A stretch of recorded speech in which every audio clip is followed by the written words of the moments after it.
We are going to enjoy what the Lord has just put in His Spirit. And we are ready to receive. Amen. May the Lord bless you. Be with us today. Amen. Amen. It's the first time that we stand here. But this will not be the first, but we will be always. This is your house also. Amen. It's the house of your Father. Whatever the Holy Spirit will just give to you, release it in the name of Jesus. This is a spiritual ministry. Amen. And this ministry is led by the Holy Spirit. No, it's not a religion. No. We are not a religious people. We all born in the Spirit. I can't hear you. I can't hear you. I can't hear you. I can't hear you. How many of you are born in the Spirit? How many of you are born in the Spirit? Aha. Hallelujah. It's a time of spiritual people to receive for what the Lord has already prepared, the bread of life. Amen. We are ready to receive it in the name of Jesus. Please stretch your hand here as we pray. Let's pray for him. Amen. Let's pray for our minister. Father, Père, in the name of Jesus, au nom de Jésus, we commit ourselves to you. nous nous livrons tous à toi. Whatever you are going to instruct us to do, Tout ce que tu as préparé à faire en ce jour, we are ready to do it. nous sommes prêts à le faire. Speak with us. Parle avec nous, Spirit of God, Esprit de Dieu, reveal things to us. révèle-nous des choses. In the name of Au Jesus. nom de Jésus, It's a time c'est un temps to receive the bread of life. de recevoir le pain de la vie. Thank you, Father, Merci Père for today. pour cette journée. Thank you, Father, Merci for Père this special day. pour cette journée spéciale.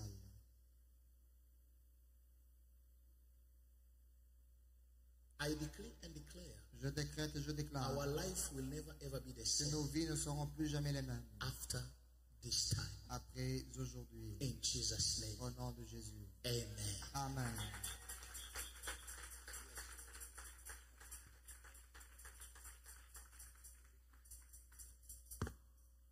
Amen.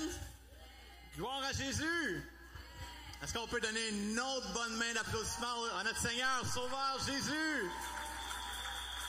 Alléluia. Et si tu peux répéter à ton voisin, dis à ton voisin, aujourd'hui ta vie ne sera plus jamais la même. Tu ne seras plus jamais le même. Alléluia. It's all about Jesus. Isn't this? Je pense qu'on n'a pas de traducteur. Est-ce qu'il y avait un traducteur pour en rwandais ou je savais pas? Je sais pas. On continue en français. Parfait. Super. Gloire à Dieu pour le temps de louange. Merci à l'équipe de louange, la chorale, Maggie, Rose. Wow! L'atmosphère est déjà là. Attends-toi en ce moment à recevoir de la part de Jésus. Et pendant que je prêche, pendant que je parle, pendant que je te parle de Jésus, cet après-midi, un peu de feedback et d'écho, mais pendant que je prêche, cet après-midi, attends-toi à recevoir de Jésus. D'ailleurs, pendant même que je parle, présentement, je crois qu'il y a quelqu'un dans cette section ici qui a mal au dos. Jésus est déjà en train de te guérir. Commence déjà à regarder ton dos. Lève-toi debout. Lève-toi debout. Commence à regarder ton dos. Ta douleur est partie. La douleur est plus là. Au nom de Jésus. Il y a quelqu'un dans la section au fond là-bas. T'as mal aux genoux. Jésus te guérit complètement. Toute ta douleur dans tes genoux est partie. Lève-toi. Teste tes genoux maintenant. Il y a quelqu'un, il y a une femme ici dans cette section-là qui a des problèmes respiratoires. Jésus te guérit maintenant. Commence à prendre des respirations. Commence à respirer. Commence à donner gloire à Jésus. Alléluia. On s'attend à Jésus aujourd'hui. Amen. C'est tellement un privilège d'être ici. Puis je remercie Dieu pour cette connexion divine que Dieu a a initié avec votre bishop, avec le bishop Innocent. Et puis, c'est Dieu qui connecte. Hein? C'est Dieu qui ouvre les portes, c'est Dieu qui établit les connexions, c'est lui qui ferme aussi les portes, c'est lui aussi qui disconnecte. Mais gloire à Dieu et on a eu tellement un merveilleux temps dans le parc. Ça fait quoi, 2 semaines, 3 semaines? 3 semaines, les baptêmes d'eau, je pense qu'il y a eu comme une vingtaine de personnes qui étaient baptisées. Qui sont les baptisés ici? Levez votre main. Wouh! On peut-tu donner un bon applaudissement à tous les gens qui ont donné leur vie à Jésus? Et puis, même pendant le service, on a eu une prédication, ce qu'on a prêché Jésus, annoncé Jésus. Et pour ceux qui n'étaient pas là, ce qui est la chose qui était incroyable, c'est qu'il y a des gens qui passaient dans le parc, dans la rue, qui connaissaient pas Jésus, qui n'avaient jamais entendu parler de Jésus. Et il y a un homme qui est parti de Trois-Rivières. Il a fait 2 heures de route, aller-retour 4 heures pour recevoir un miracle. Cet homme-là m'a appelé avant cette journée-là. Et ce qu'il m'a dit, il m'a dit, je suis pris avec un mauvais esprit. Il dit, je sens comme un esprit marcher dans mon corps, dans mes jambes. Dans mes jambes, dans mon corps. Et puis, j'ai invité cet homme-là, j'ai dit, viens entendre la bonne nouvelle de Jésus. Viens entendre l'Évangile. Paul a dit quoi? Il a dit, je n'ai pas honte de l'Évangile, car c'est une puissance. Souvent, on prie pour la puissance, on veut la puissance dans nos vies, mais l'apôtre Paul a dit que la puissance est dans le message. La puissance est dans l'Évangile. Lorsque tu prêches l'Évangile, la bonne nouvelle de Jésus, quelle est cette bonne nouvelle-là? Que Jésus est vivant.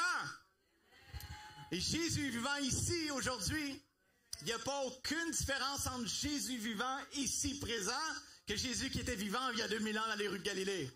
La même femme qui a touché la robe, le port de la robe de Jésus, qui avait cette perte de sang-là, toi, aujourd'hui, si tu portes tes regards sur Jésus, si tu peux juste toucher Jésus, tu vas être guéri, tu vas être délivré de la même façon. Parce que sa puissance n'a pas changé, son onction n'a pas changé, sa personne n'a pas changé, son amour pour toi n'a pas changé, sa compassion envers toi n'a pas changé, ses promesses n'ont pas changé. Et Jésus est le même hier, aujourd'hui, éternellement.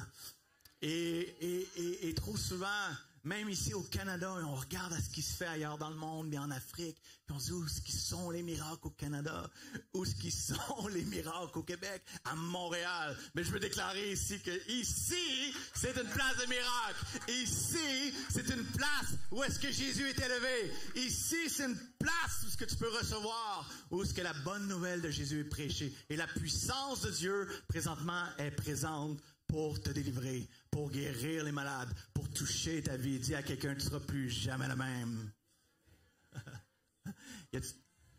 J'aimerais poser cette question. Est-ce qu'il y a quelqu'un qui a un tatou sur une jambe, qui a une rose? J'avais cette vision-là dans la prière, mais je le relâche au nom de Jésus. Est-ce qu'il y a quelqu'un qui a un tatou sur une jambe, peut-être pas nécessairement une rose, mais une fleur. Une fleur. S'il y a quelqu'un, je fais juste le relâcher. Au nom de Jésus. Donc, aujourd'hui, ce que j'aimerais te parler, c'est aujourd'hui ton jour de délivrance. Comme cet homme-là qui est venu au parc, qui a reçu cette délivrance, une chose que j'étais moi-même convaincu pour lui, c'est que s'il était prêt à faire 4 heures de route juste pour être au pied de Jésus, juste pour entendre Jésus, je savais que la foi allait naître dans son cœur. Je savais qu'il allait recevoir. Mais une chose qui est merveilleuse aussi, ce que je constate, c'est souvent nous, comme, je vais dire, comme les Blancs, hein? Non, nos services durent 2 heures, on a fini après, on rentre chez nous, on regarde l'heure, est-ce que c'est... Mais je suis vraiment, ébloui, épaté, vraiment honoré de voir la longueur de Jésus. On commence à 11h30 aujourd'hui, on finit, on ne sait pas quand ça se termine. Hein? Mais c'est une journée qui est consacrée à Jésus. Et je crois vraiment que lorsqu'on a cette attitude-là, lorsqu'on a ce cœur-là envers Jésus, on attire son attention. On attire de sa grâce envers nous, afin qu'il étende son bras, qu'il puisse nous toucher. Amen. Bien sûr, on sait qu'on ne peut pas mériter par nous-mêmes ni la grâce, ni aucun miracle, ni aucun bienfait, parce que c'est seulement par grâce afin que personne ne puisse se vanter. Il n'y a personne qui va pouvoir se glorifier et dire, oh mon frère, j'ai reçu ce miracle-là, j'ai reçu cette touche-là. On sait que c'est seulement à cause de son nom, à cause de son amour, à cause de sa grâce. Ça veut dire qu'il a déjà payé le prix pour toi. Plusieurs personnes prient, Seigneur, sauve-moi, délivre-moi, guéris-moi. Mais ce que je veux t'annoncer aujourd'hui, c'est que c'est déjà fait. Arrête de demander. 2 prières que Dieu ne répondra jamais. Première prière, de demander à Dieu qu'il fasse ce qu'il t'a toi-même demandé de faire. Dieu t'a dit, Jésus t'a dit, je vous envoie, je t'ai choisi, je t'ai envoyé, je t'envoie, prêche l'Évangile. Donc, quand on prie pour nos proches, on dit, Seigneur, sauve cette personne-là, touche ma sœur, touche ma famille, sauve ma famille. Dieu ne fera pas à ta place ce qu'il t'a demandé de faire. De quoi? D'annoncer l'Évangile à cette personne. Deuxième prière que Dieu n'exaucera jamais, de faire ce qu'il a déjà fait. Dieu ne fera jamais pour toi ce qu'il a déjà fait pour toi à la croix. Jésus a déjà payé le prix pour ton salut, pour le pardon de tes péchés, pour ta délivrance. La Bible nous dit qu'il a dépouillé complètement toutes les dominations, toutes les autorités, et il les a livrées publiquement en spectacle. Il a triomphé d'elle par la croix. Et le diable est vaincu. C'est poor devil. Le diable est dans le trouble. Et le diable, ce soir, cet après-midi, ne peut rien faire pour t'empêcher de recevoir ni la condamnation, ni la culpabilité, ni quoi que ce soit. Regarde à Jésus. Amen. Gloire à Dieu. Donc aujourd'hui, c'est le jour de ta délivrance. Moi, je crois que on est dans des temps où Dieu est en train de susciter une nouvelle génération. Combien de personnes sont en bas de 40 ans? Oh, il y a plusieurs mains. Il y a plusieurs mains qui sont levées. Et ceux qui ont 40 ans, it says that the 40 is a new 30. So, si t'as 40 ans, join the club, c'est correct.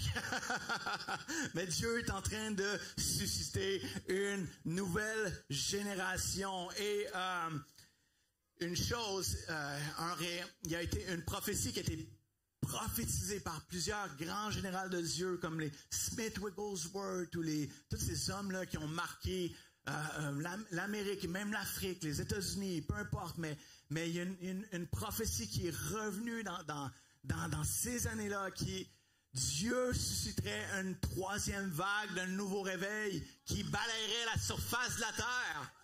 Et je crois qu'on entre dans cette ère-là, mais une chose particulièrement à propos de ce réveil, c'est qu'il ne sera pas pareil comme les autres réveils d'avant. Hein? Et une des choses que je crois et que même que je peux déclarer et même prophétiser, c'est ce réveil-là va être manifesté présentement, particulièrement par un ministère de délivrance où les démons vont être chassés. Première chose, premier signe. Deuxième signe que je crois qui va être particulier à ce réveil-là, c'est qu'il va y avoir une multiplication des disciples. Donc, ce ne sera plus une question de un ministère ou d'un grand homme de Dieu, mais il va y avoir plusieurs grands hommes de Dieu, plusieurs grandes femmes de Dieu, plusieurs disciples, les disciples de Jésus-Christ qui vont aller, qui vont prêcher, qui vont délivrer les captifs. Et troisième chose particulière que je crois qui va arriver dans ce réveil, c'est que ce ne sera pas à propos d'un lieu précis comme Azusa Street. Ça ne sera pas à propos d'une place précise, d'un bâtiment, mais ça va être partout. Ça va être dans les parcs, ça va être dans les rues, ça va être dans ta famille, ça va être chez toi, dans ta maison.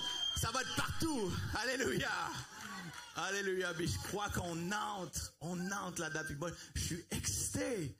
C'est pas un temps pour être découragé.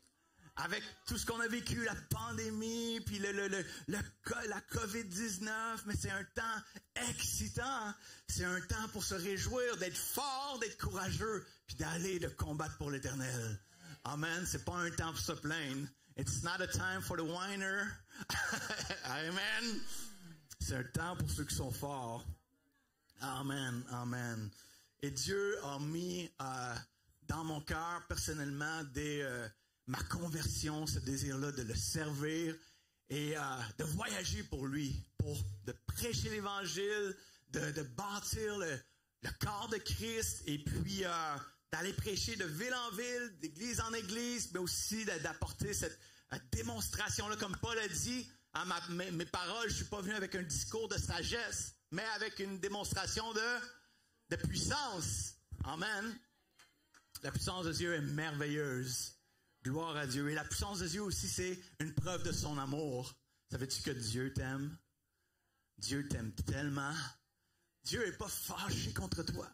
Plusieurs personnes croient que à un certain point, Dieu, j'ai fait tel péché ou j'ai commis telle chose. Dieu est fâché contre moi.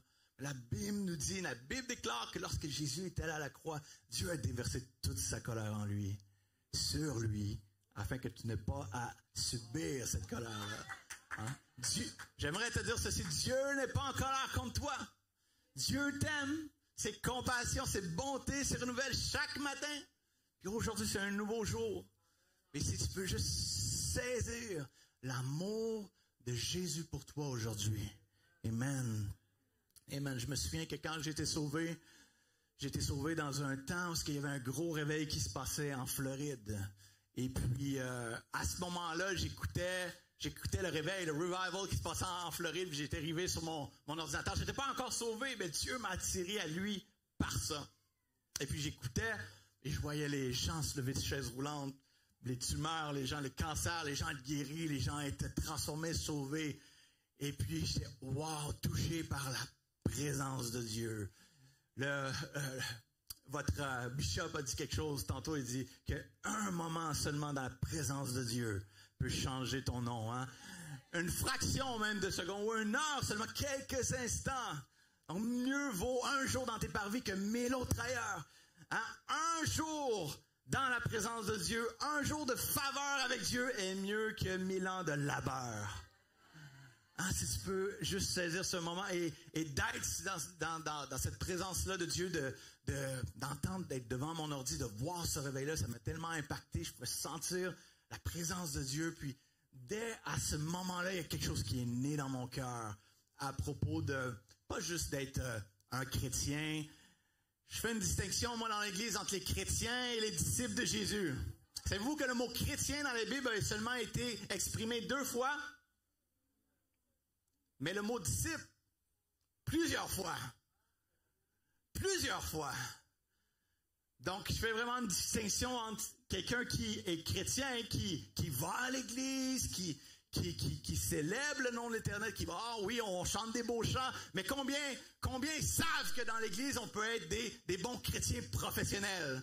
Hein? On peut être très professionnel. On sait quand applaudir au bon moment. On sait quand chanter au bon moment. On sait quand se mettre à genoux au bon moment. On sait quand crier au bon moment. Hein? Mais on veut pas des chrétiens. On veut pas des chants juste des chrétiens qui sont tièdes, mais on veut être bouillant pour Dieu. Qui veut être un disciple de Jésus? Qui veut être un disciple de Jésus? Non, je ne vous entends pas assez fort. Qui veut être un disciple de Jésus? Amen. Amen. Et puis, quand j'ai écouté ce réveil-là, j'étais profondément touché. Et je donne ma vie à Jésus. Et quand le jour où j'ai donné ma vie à Jésus, ça a été Seigneur, parce que j'ai grandi dans l'Église, j'ai vu un peu la religion. Quand on a entendu, c'est pas une question de religion, c'est une question de relation avec Jésus. C'est une histoire d'amour, c'est notre Sauveur. Et j'avais vu la religion dans l'Église, j'avais vu le manque de vie. Et puis, une des choses que je voulais pas, c'était justement la religion. Et puis, je me souviens m'être agenouillé devant Dieu, et dire, Seigneur, comme Isaïe, prends-moi, envoie-moi.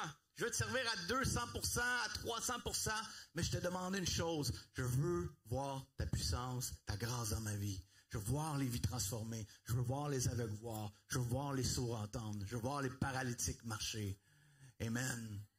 Et Dieu a commencé une œuvre en moi, puis j'ai commencé à lire justement sur ces généraux de Dieu. Puis une des personnes particulièrement qui m'avait impacté, c'est Kathryn Kuhlman. Pour ceux qui ont déjà entendu parler d'elle, Kathryn Kuhlman, j'ai commencé à voir ses vidéos, à écouter ses croisades et les gens qui étaient guéris comme ça pendant la prédication, pendant juste le message, sans même leur toucher. Et cette relation qu'elle avait privilégiée avec le Saint-Esprit. Et je crois que Dieu nous appelle à avoir cette relation comme ça avec le Saint-Esprit. On doit entrer dans le lieu secret, chez nous, prendre du temps avec Jésus, prendre du temps à le connaître, prendre du temps. Souvent, on va dans la prière puis on demande, hein, Seigneur, donne, moi. Mais combien ont déjà juste été dans la présence de Dieu, juste devant Jésus pour dire, aujourd'hui, Seigneur, je veux pas rien demander, c'est pas à propos de moi, c'est pas à propos de mes besoins, pas à propos de ma famille, mais juste parce que je veux être avec toi. Juste parce que je veux passer du temps dans ta présence. Juste parce que j'ai juste envie, Yahweh, Papa, d'être avec toi. Et je veux t'encourager à faire ça. Je veux t'encourager à changer ton temps de prière, ton temps d'intimité avec Dieu. Et je veux dire, Seigneur, aujourd'hui, je veux juste être dans ta présence. Comme Josué, hein, la Bible nous parle de Josué qui était là dans la tente du tabernacle. Et qu'est-ce qu'il faisait? Il était là, puis il était juste assis dans la présence de Dieu. Et c'est une chose qui m'avait tellement, qui était ressortie quand j'avais dit, ah, Seigneur, je veux expérimenter ça, je veux vivre ça, je veux être comme ça. Donc, une des personnes, après Catherine Coleman, qui m'a grandement influencé, qui est comme devenu un peu un mentor, bien que j'ai pas eu la chance, jusqu'à la dernière seconde, j'ai pratiquement eu l'opportunité de le rencontrer. Mais pour ceux qui connaissent de nom, le Dr. T.L. Osborne, qui est un grand évangéliste et puis qui a vraiment impacté l'Afrique d'une manière incroyable. Le Kenya, le Burkina Faso, le Bénin, le Togo, tous ces pays-là, l'Afrique du Sud. Et il faisait des croisades d'évangélisation massive outre-mer. Des milliers de personnes, des dizaines de milliers de personnes venaient pour juste entendre le message de la bonne nouvelle. Puis c'était un message très, très simple. Et je me souviens, la première fois que j'ai mis la main sur un de ses livres, c'était « The Gospel, the Message That Work ». Donc, si vous avez la chance de vous procurer ça, « The Message That Work », par T.L. Osborne, je me souviens, c'est un livre en noir et blanc. Je tourne les pages, puis dans chacun de ces livres du Dr. T.L. Osborne, il y a des pages en noir et blanc de tous les pays qui a été avec les foules, les multitudes, page après page, avec les miracles, les conversions, puis les gens, les chaises roulantes, puis les béquilles par centaines, puis les aveugles qui voient. Puis je me souviens encore aujourd'hui, ça fait 15 ans de ça, puis cette impression-là est encore imprégnée dans mon cœur. Puis à partir de ce moment-là, Dieu a comme déposé une vision pour aussi les nations. Et c'est quelque chose que Dieu commence, je veux dire, jusqu'à dans la dernière année tout juste, que Dieu a commencé à ouvrir les portes. D'ailleurs, en mars 2023, je vais justement au Bénin pour faire une croisade d'évangélisation massive. Donc, gloire à Dieu pour ça, parce que le Bénin, c'est un pays francophone, puis on sait que même à travers le monde, la plupart des pays francophones souvent sont les plus défavorisés, les plus pauvres, comparé aux pays plus anglophones, comme qu'on pourrait parler, je sais pas, du Nigeria ou l'Afrique du Sud ou tout ça.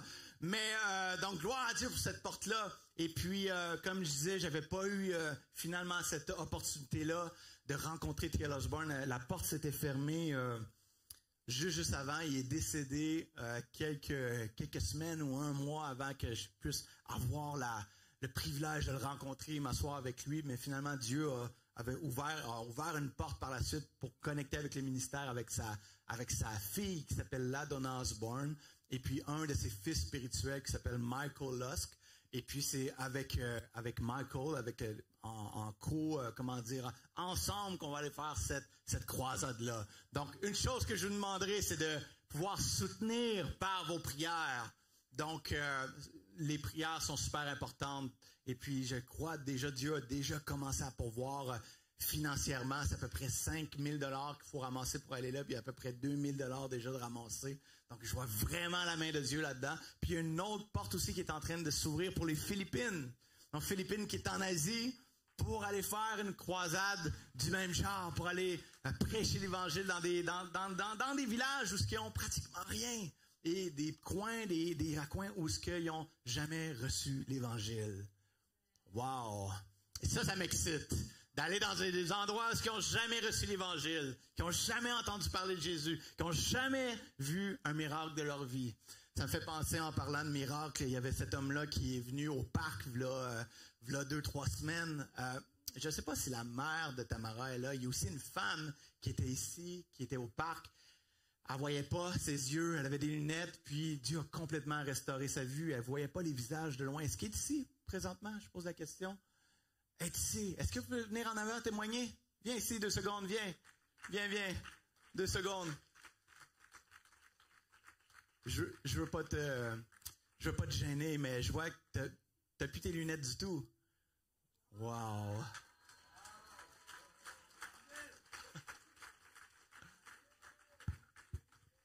Mais pourquoi c'est important? Puis des fois, ça peut être un peu intimidant. On va le faire ensemble, OK? Des fois, ça peut être un peu gênant. Mais la Bible nous dit dans le livre d'Apocalypse qu'ils ont vaincu l'ennemi par la puissance de leur témoignage. Donc, c'est important de témoigner ce que Jésus a fait. Puis c'est pas à propos d'un homme, c'est à propos de ce que Jésus fait. Et de voir Jésus faire ces choses-là ici au Québec, mais aussi juste dans un parc. Hein? Alors, il n'y a pas toute l'atmosphère là, qu'on a ici, l'équipe de louange, puis on n'a pas bâti une atmosphère, on n'a pas... mais seulement l'Évangile, la puissance de l'Évangile qui est à l'œuvre. Comme Paul a dit, j'ai pas honte de l'Évangile parce que c'est la puissance de Dieu. Donc, qu'est-ce qui est arrivé? Tes yeux, dans le fond, qu'est-ce qu'il y avait? Avant, je n'ai pas vu loin, mais maintenant, là, c'est normal. Elle dit qu'avant, elle ne voyait pas de loin. Mais non seulement tu ne voyais pas de loin, mais tu ne pouvais pas voir les visages. Le visage, oui. Maintenant, oui. Je mets la lunette. Quand je mets un peu, ça fait... Maintenant, je vois normal. Donc maintenant, quand elle met ses lunettes sont embrouillées. Elle n'a plus besoin de lunettes. Gloire à Dieu. Amen. Hein? Je mets ça temporaire. Amen. Amen. Gloire à Jésus.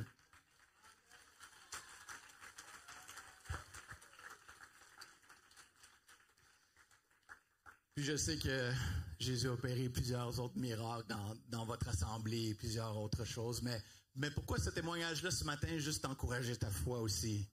Parce que là où tu es, puis aujourd'hui, présentement, tu peux recevoir. Tu vas recevoir.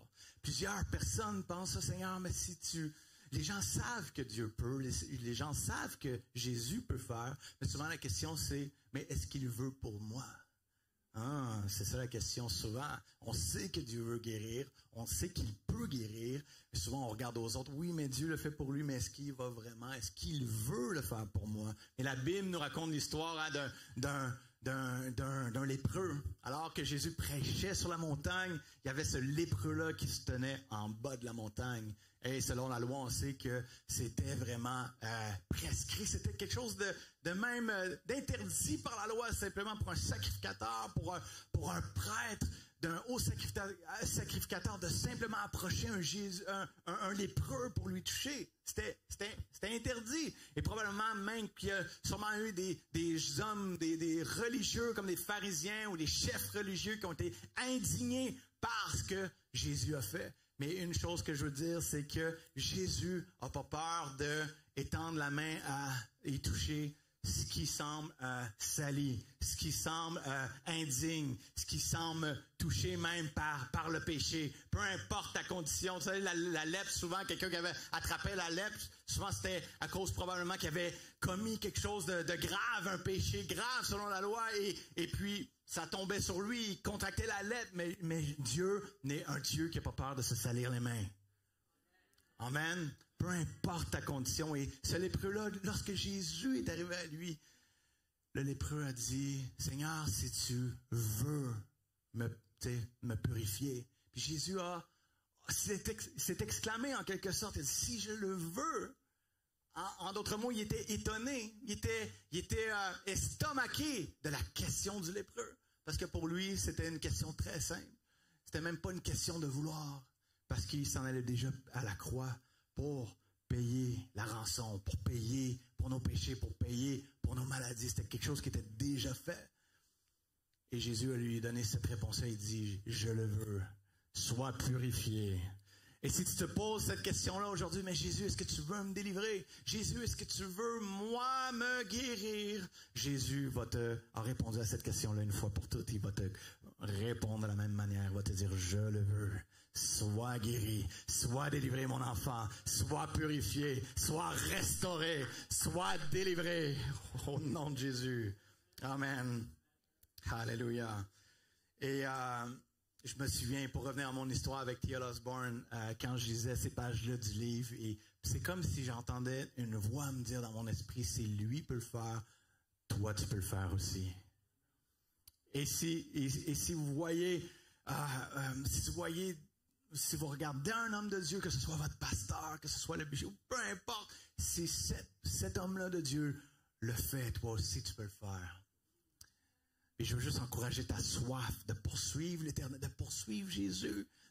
Et le problème, souvent dans l'Église, c'est on est un peu comme notre foule. Vous savez, vous pouvez vous identifier, vous pouvez lire votre parole, les évangiles de trois manières. Vous pouvez regarder à la foule qui précède Jésus, les gens qui étaient malades, les gens qui avaient besoin d'être délivrés, d'être pardonnés. Vous pouvez regarder à la foule et vous identifier à la foule et dire, regarde, moi, c'est moi. Mais Seigneur, j'ai besoin, je viens à toi et tu t'identifies à la foule. Une autre façon que tu peux lire ta Bible, tu peux voir les disciples, tu peux voir les apôtres, les disciples qui ont été choisis par Jésus, les apôtres qui ont été commissionnés par le Seigneur Jésus, qui ont été choisis et que Jésus les a envoyés. Il dit, voici, je vous donne le pouvoir de marcher sur les serpents, les scorpions, je vous donne la puissance, l'autorité sur toute la puissance de l'ennemi et rien ne pourra vous nuire. Il envoie ses disciples, ses apôtres et ils vont de ville en ville, ils guérissent les malades, les paralytiques marchent, les sourds entendent et les disciples, les apôtres reviennent, les 12 reviennent, ils sont tellement remplis de joie, et ils sont tellement heureux et puis tu peux lire cela et tu peux t'identifier à un disciple et tu peux t'identifier aux apôtres. Tu peux dire, moi je veux faire ça. Mais une autre façon plus grande encore, tu peux lire ta Bible, tu peux voir Jésus à l'œuvre, tu peux voir Jésus œuvrer, tu peux voir Jésus opérer des miracles, tu peux voir Jésus marcher sur les eaux et tu peux voir Jésus et te voir toi. Tu peux voir Jésus et t'identifier à lui. Et trop souvent dans l'Église, c'est ce qui se passe, c'est qu'on vient à l'Église, on veut recevoir, on veut, c'est comme pour ma bénédiction, mon problème, mon ci, mon ça. Et souvent, c'est justement ça, c'est que le problème, c'est qu'il y a plusieurs d'entre vous, vous venez à l'Église, et c'est justement pour recevoir, mais qu'est-ce qui se passe une fois que tu as reçu? Qu'est-ce qui se passe après que tu as reçu? Donc, tu comprends qu'à un moment donné, pour pouvoir rentrer dans ce que Dieu t'appelle, pour pouvoir rentrer dans ta destinée, pour pouvoir rentrer dans ton appel, il faut que tu te lèves et il faut que tu deviennes la personne à laquelle Dieu t'appelle. Je répète, à un moment donné, il faut que tu te lèves et il faut que tu deviennes la personne que Dieu t'appelle à être. Probablement que la personne que Dieu t'appelle à être est différente que la personne que tu es présentement. Il faut que tu changes. Il faut que tu sois transformé. Pas transformé comme le monde, avec tout ce qu'on entend, avec les comment qu'on appelle, les self-help, les succès, puis tout ça. Non, transformé à l'image de Jésus. Transformé selon sa parole. Transformé selon sa volonté. Transformé selon son cœur. À l'image de Jésus-Christ. Et de dire, Seigneur Jésus, je veux être comme toi. Et j'allais dire avec ça, c'est que une des choses que je suis tanné, c'est de voir justement des chrétiens venir dimanche après dimanche à l'église, louer le Seigneur, mais ressortir et juste être les mêmes. Donc, faisons quelque chose avec ce que Dieu nous a donné. Donc, et je veux parler à quelqu'un en ce moment. Je parle à quelqu'un. Et il y a sûrement, il y a quelqu'un ici, c'est sûr que tu as un désir, tu as un feu brûlant pour toi, pour changer, impacter ta famille. Un désir brûlant, il y a quelqu'un ici sûrement qui a un désir brûlant pour impacter aussi son église. L'église ici, il y a sûrement quelqu'un aussi qui a un désir, un feu brûlant pour changer sa ville, pour changer même les nations. Dieu nous appelle à être pas juste, de transformer des nation shakers. Amen. Qui veut être ça? Tu peux juste faire cette prière-là et juste dire, regarde Seigneur, utilise-moi. Envoie-moi. Il va te qualifier. Il te choisit. Il va t'équiper. Savais-tu que Jésus croit en toi plus que toi-même, tu puisses croire en toi? Hein, souvent on croit, on a de la misère avec nos capacités, notre propre personne, mais Dieu croit plus en toi-même que tu puisses toi-même croire en toi. Et souvent on a tellement dans le Seigneur, souvent on a tellement des rêves, ça c'est une chose que je dis beaucoup, mais souvent on a tellement nos rêves pour Dieu, pour le royaume, souvent sont tellement petits, et Dieu est tellement grand que Dieu peut même pas rentrer dans nos rêves parce qu'ils sont trop petits. So start dreaming big for God. Start dreaming big for the kingdom of God. Start thinking big for Him. And see yourself as Jesus. Vois toi-même comme Jésus. Alléluia. Alléluia. Est-ce que je parle à quelqu'un en ce moment? Amen. Il n'y a rien comme voir la puissance de Dieu. Moi, une expérience qui m'a marqué. À l'âge de 14 ans, je suis tombé malade de l'arthrite juvénile. À l'âge de 14 ans, en pleine santé, je faisais du sport, je jouais au hockey, puis tout d'un coup, plus capable de marcher. Plus de hockey, plus de sport. Il fallait que j'aille à l'hôpital Sainte-Justine à Montréal une fois par semaine. Des traitements physiothérapeutes, de la cortisone. À chaque semaine, ça durait 1 an et demi, au point que même mes parents, ma mère pleuraient juste de me voir dans cet état-là, de marcher les escaliers de côté, les articulations enflées partout, pas capable de courir, pas capable de faire pas capable de fonctionner. Et puis, ce qui est arrivé, c'est un jour, c'est que un simple pasteur est venu chez nous. Et puis, il a appelé mes parents et il dit, est-ce que je peux venir juste prier pour votre garçon? Puis, il est venu à la maison, puis il a fait une prière très simple. Il a mis sa main sur ma tête, puis il a dit, au nom de Jésus, arthrite sort de ce jeune homme. Puis, instantanément, dans les jours qui ont suivi, dans les 3 jours qui ont suivi, j'étais complètement guéri, complètement restauré, complètement délivré. Et Dieu ne fait pas exception de personne, mais c'était un moment qui a marqué ma jeunesse, qui a marqué ma vie. Puis au moment que j'étais dans le monde, puis que j'ai fait ma vie, où ce que je voulais rien savoir de Dieu, je savais que Dieu m'appelait, mais j'étais un peu comme Jonas qui voulait, qui repoussait, puis je repoussais toujours à la main, mais non, plus tard, Seigneur, puis non, puis même que j'avais honte juste d'aller à l'église avec mes parents. Mais au moment que Dieu est venu me chercher, au moment que Jésus est venu se manifester à moi, que j'étais complètement touché. Je me souviens encore aujourd'hui, j'étais en route vers le travail, j'étais dans mon auto, dans mon véhicule. C'était comme si Jésus était présent à côté de moi. J'avais jamais lu ma Bible, encore d'un couvert à l'autre. J'avais jamais lu les lettres de Paul, mais Jésus m'a parlé. Et puis une chose que j'ai entendue, puis je me rappelle encore, une chose, un verset, une parole que j'ai entendue dans mon esprit, c'est aujourd'hui est le jour du salut. Mais je savais que c'était la voix de Dieu.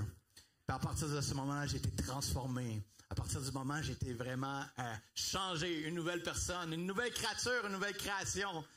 Et puis vraiment, j'ai donné ma vie à Jésus. Et je voulais le servir, je voulais vraiment vivre pour lui, mais être utilisé par lui. Et toi aussi, tu peux faire de même. Amen. Alléluia. Donc, j'ai complètement été guéri de l'arthrite à ce moment-là. Puis, c'est sûr que quand j'ai donné ma vie à Jésus, ben, ce souvenir-là, Dieu me ramenait à mémoire ce qu'il avait fait pour moi. Alléluia. Et puis, une autre des premières fois, je me souviens que j'ai vu la puissance de Dieu être manifestée. Je me souviens, je commençais dans le Seigneur, j'étais jeune, j'étais encore jeune, j'ai 36 ans. Et puis, j'avais peut-être 24 ans. Et j'avais 4 ans dans le Seigneur, mais je voulais être utilisé par Dieu, j'avais soif de Dieu, je voulais voir Dieu être manifesté. Puis je me souviens, il y avait un regroupement de personnes à Saint-Jérôme, au nord, qui savent un peu c'est où Saint-Jérôme. Quelques personnes, bon, pour ceux qui ne savent pas, prenez la 15, Laval, vous roulez jusqu'au nord. Dans le fond, vous allez chez Tamara, vous allez être proche de Saint-Jérôme. Donc, et là, il y avait un regroupement de personnes qui se rassemblaient, des chrétiens, mais c'était des gens qui ne croyaient pas à la puissance de Dieu, ils ne croyaient pas au parler en langue. Ils allaient tous dans une église baptiste. Donc, eux, ils croyaient que les dons avaient cessé, que le parler en langue, c'était même démoniaque ou ces choses-là, mais Dieu avait suscité une curiosité, une faim, une soif dans leur cœur. Et je reçois un appel d'un frère qui est à l'église et qui me dit, Pierre-Marc, on a à peu près 14 personnes, on fait une réunion dans un appartement, est-ce que tu peux venir? Ils veulent entendre parler du Saint-Esprit, du baptême du Saint-Esprit, ils sont curieux, c'est quoi le parler en langue? Je dis, parfait, j'y vais. Donc, je prends ma voiture, je vais là-bas, et puis tous les gens étaient là, c'était une famille complète. Une famille complète, je me souviens encore, et tous des gens qui étaient dans une église qui ne croyaient pas aux dons spirituels, qui ne croyaient pas au baptême du Saint-Esprit, qui ne croyaient pas en la puissance de Dieu. Et puis simplement, qu'est-ce que j'ai fait? On a ouvert nos Bibles ensemble. J'ai recommencé à leur parler de la puissance du Saint-Esprit. Comme Jésus dit, ne tardez, alors que je m'en vais, je vais vous envoyer la promesse, le Saint-Esprit qui descendra sur vous. Et puis, je commence à leur parler de l'Évangile et de la promesse que Jésus a fait de nous envoyer le Saint-Esprit. Puis au moment où que je parle de ces choses, que ces gens-là sont assis dans le salon, puis que leurs oreilles sont ouvertes, puis il y a une soif, ça a été un peu comme dans le livre des Actes. On est comme dans un appartement où il y a un autre appartement de chaque côté. Et donc, le corridor entre les deux appartements n'est même pas 1 mètre. Et puis, mais soudainement, les vitres se sont mis à claquer comme un vent, comme la Bible dit, comme un vent impétueux. Et toutes les personnes qui étaient dans la pièce l'ont remarqué, puis ont fait « Ah, c'est incroyable, c'est Dieu! » Et lorsqu'il a eu le temps de prier pour les gens, chaque personne, les 14 personnes sans exception, Dieu les a frappés par son Saint-Esprit, ils ont tombé par terre, sous la puissance du Saint-Esprit, se sont mis à parler en langue. Il y a des gens qui se sont mis à manifester des démons. Et leur vie a été complètement transformée. Complètement si bien qu'ils ne pouvaient plus rester à leur église. Et ils ont été obligés de changer parce qu'ils avaient reçu l'Esprit, parce qu'ils avaient reçu le Saint-Esprit. Et c'est une des premières expériences. Je veux juste partager, puis les gens qui sont plus jeunes aussi. Pourquoi juste bâtir votre foi? Parce que ce que Dieu fait avec un homme, il peut le faire avec toi aussi. Pourquoi je dis ça? Parce que justement, ce que Dieu s'apprête à faire au Québec puis ailleurs dans le monde, c'est pas juste non seulement comme je disais tantôt, un mouvement de juste un homme de Dieu ou juste une tribune, mais de plusieurs hommes et femmes de Dieu. Et je veux susciter ce désir-là, cette soif en toi là d'être utilisé par Dieu. Et je me souviens, juste après ce moment-là, on était et là, il y avait des gens par terre, puis les gens qui, sous l'onction du Saint-Esprit, les gens parlaient en langue. Puis un des frères qui m'avait accosté pour dire hey, on va aller, viens ici pour prier pour les gens. Il me dit après, on avait passé 4 heures là-bas. Il dit j'aimerais ça que tu viennes avec nous manger, aller au buffet chinois. On s'en va là. Et finalement, pendant qu'on mange, on est rendu l'heure du souper. Ça avait commencé à 1h. Il était rendu 5h. Et à ce moment-là, alors qu'on était en train de manger, il appelle son boss. Il appelle son boss, puis la femme de son patron, elle a un cancer. Puis il me dit, Pierre-Marc, il dit, regarde, il dit, si t'as pas fini, il dit, moi, il dit, je t'embarque dans mon véhicule, embarque avec moi, on va faire 1 heure de route, on va aller voir mon patron, sa femme a le cancer, il dit, on va aller prier pour elle, puis Dieu va la délivrer. Fait que j'ai regardé, je dis, OK, mon frère, on y va. Fait que j'embarque avec lui. Et puis, on arrive à la maison après 45 minutes, 1 heure de route. On arrive dans cette maison-là. Et il y a ce patron, cet homme-là qui est là, assez grand, 6 pieds 3, une armoire, un grand gars, un homme. Il est là, puis là, on s'en va prier pour sa femme. Il ne me connaît pas. Puis sa femme, elle se tient dans la cuisine. Puis sa femme est dans la cuisine. Puis au moment que je rentre, sa femme se met à manifester un démon. Première fois que je vois un démon de ma vie.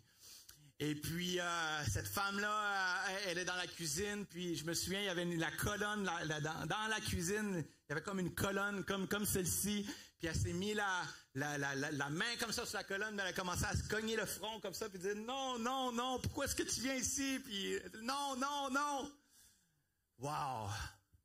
Dieu, ce qu'il peut faire, c'était juste disposé à être... Et j'avais jamais... chassé un démon de ma vie, mais j'avais vu Jésus faire. J'avais lu ma Bible. J'avais vu les disciples faire. Alors, qu'est-ce que je me suis dit? Si les disciples peuvent le faire, si Jésus l'a fait, je peux le faire. Combien ici avons reçu le Saint-Esprit? Qui a Jésus en dedans de lui? Lorsque Jésus est venu en toi, lorsque Jésus était sur la terre, est-ce qu'il y avait un don, 2 dons, 3 dons, ou est-ce qu'il y avait tous les dons? Il y avait tous les dons. Donc, lorsque Jésus est venu en toi, lorsque le Saint-Esprit est venu en toi, Christ habite en toi, est-ce qu'il est là à moitié? Est-ce que have you received a junior Holy Spirit? Ou est-ce que tu as toute la plénitude? La Bible dit que le même Saint-Esprit qui a ressuscité Jésus-Christ d'entre les morts habite en toi. Alors, cette vérité, cette promesse, je le savais. Et puis, lorsque cette femme-là s'est mise à manifester, je me suis dit, oh, là, il y a l'homme, 6 pieds 3, dans le coin. Qu'est-ce que je fais? J'ai foncé vers la femme. J'ai commencé à prendre l'autorité. J'ai dit, au nom de Jésus, tu sors d'elle, tu la quittes maintenant au nom de Jésus. Puis qu'est-ce qu'elle a fait? Elle s'enfuit. Elle s'enfuit dans sa chambre. Dans sa chambre, dans la chambre des maîtres, dans sa chambre à coucher. Puis je l'ai poursuivie jusque dans sa chambre. J'ai couru derrière jusque dans sa chambre. Et puis là, elle s'est retournée vers moi avec un regard, je m'en souviens encore, les yeux rouges, tous les doigts, puis elle crachait. Et puis j'ai juste dit, au nom de Jésus, tu sors de cette femme, au nom de Jésus. Puis elle criait, non! Je dis, au nom de Jésus, tu sors. Non! J'ai dit, ferme-la, puis sors. Shut up. Shut your mouth and leave right now. And she fell to the ground with no strength. Like we see in the Bible, the woman fell to the ground. She has lost her strength and we just started praying in tongues, juste commençait à prier en langue. Et puis elle s'est relevée, puis était complètement délivrée. Amen. Mais ces histoires-là, ça peut t'arriver à toi aussi. Ça peut être ton quotidien. Savez-vous qu'il n'y a aucune fin au livre de There's no end to the book of Acts? Il n'y a aucune fin au livre des Actes. Hein, ce livre des Actes-là continue aujourd'hui. Il y a une suite. Il n'y a aucune fin, mais il y a une suite. C'est nous la suite. Hein? C'est nous la suite. C'est toi la suite. Est-ce que tu crois ça? Amen. Alléluia. Et puis, Luc, chapitre 10, verset 10.